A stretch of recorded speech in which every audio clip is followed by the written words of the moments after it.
Kite-Man, the Batman villain who shares the name with the Peanuts character, Charlie Brown, and will soon be getting his own animated series on HBO Max, Kite-Man Hell Yeah.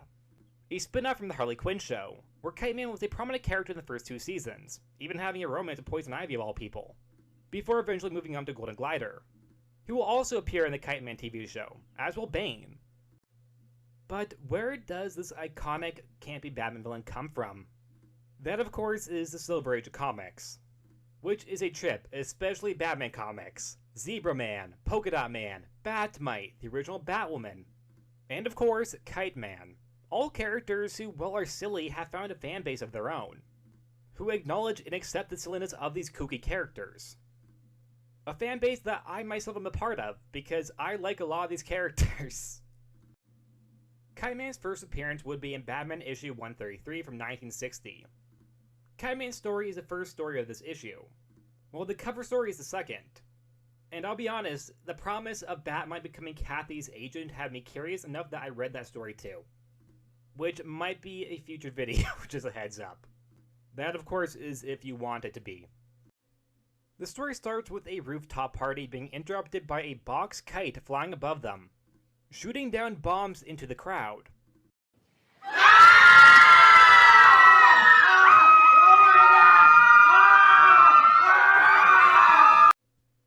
Tear gas bombs. They're tear gas. But could you imagine if it wasn't?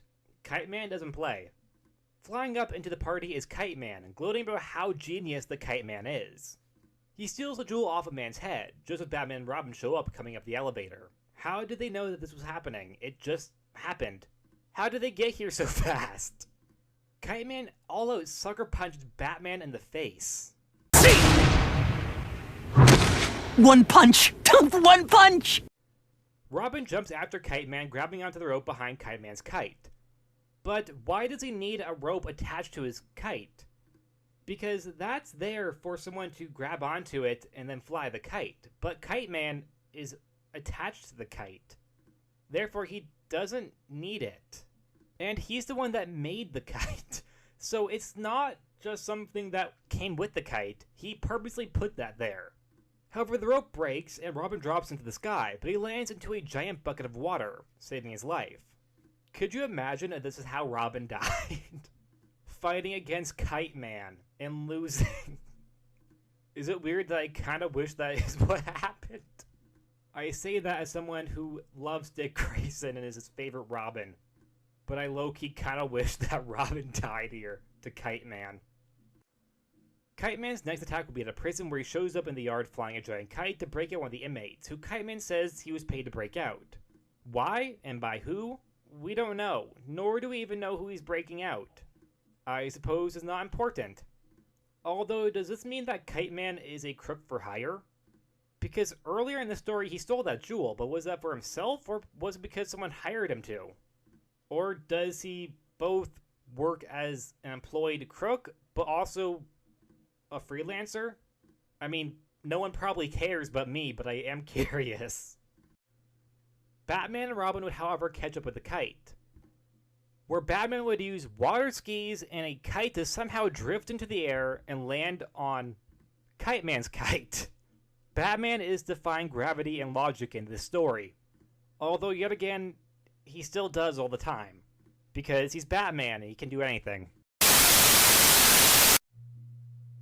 Batman is taken out by Kite-Man and his associates, before then being kidnapped and brought to Kite-Man's lair, which is oddly off-themed for Kite-Man.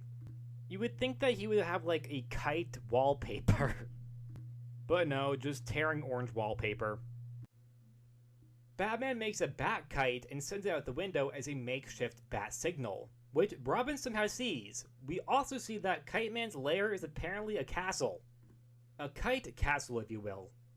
Well, I can believe Batman was near Kite because it's Kite-Man's lair, so it does make sense that he probably could just make a bat one and throw it out the window. However, how did Robin see that?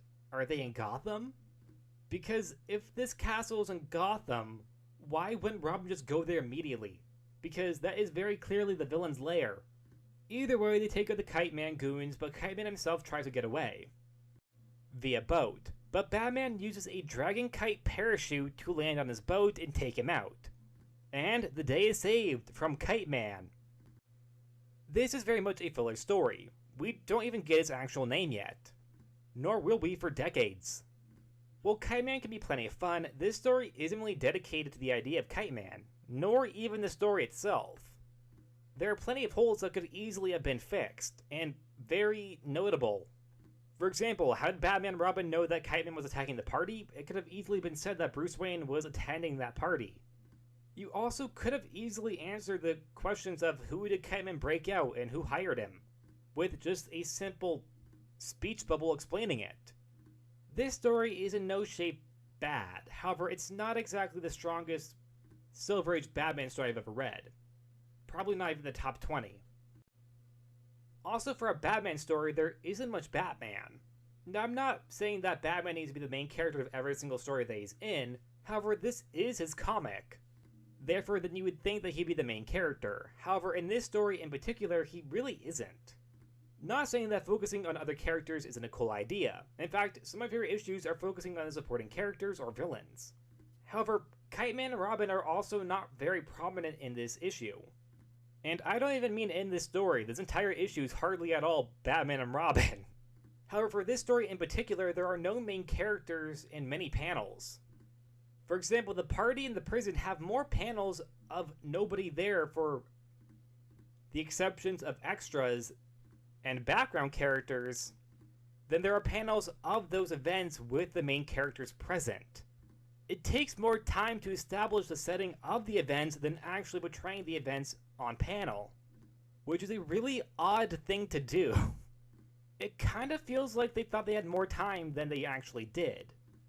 Because the party attack and the prison attack feel very developed, even if it's not developed in the manner that I think that would be strongest. But then Batman just gets kidnapped, and then the entire story goes on full speed. It's bizarre. Or perhaps I'm just being picky with my Batman stories, which is possible. I do think I am pretty picky with my Batman stories. Or any story, to be honest. So I do apologize if I'm being too critical. Because at the end of the day, I did enjoy this issue, but I do think it could have been stronger. It's in no shape nor form bad or horrible. It's decent. And actually pretty funny at points. Although I suppose that is up to you to interpret if it is funny. It was to me, but it might not be to you. Which if it wasn't, tell me down below. Maybe you absolutely hated the story. Maybe you loved it and thinking that I'm a little too critical about it. Either way, that's the end of the video. Like always, please like, subscribe, and I'll see you guys next time. Bye!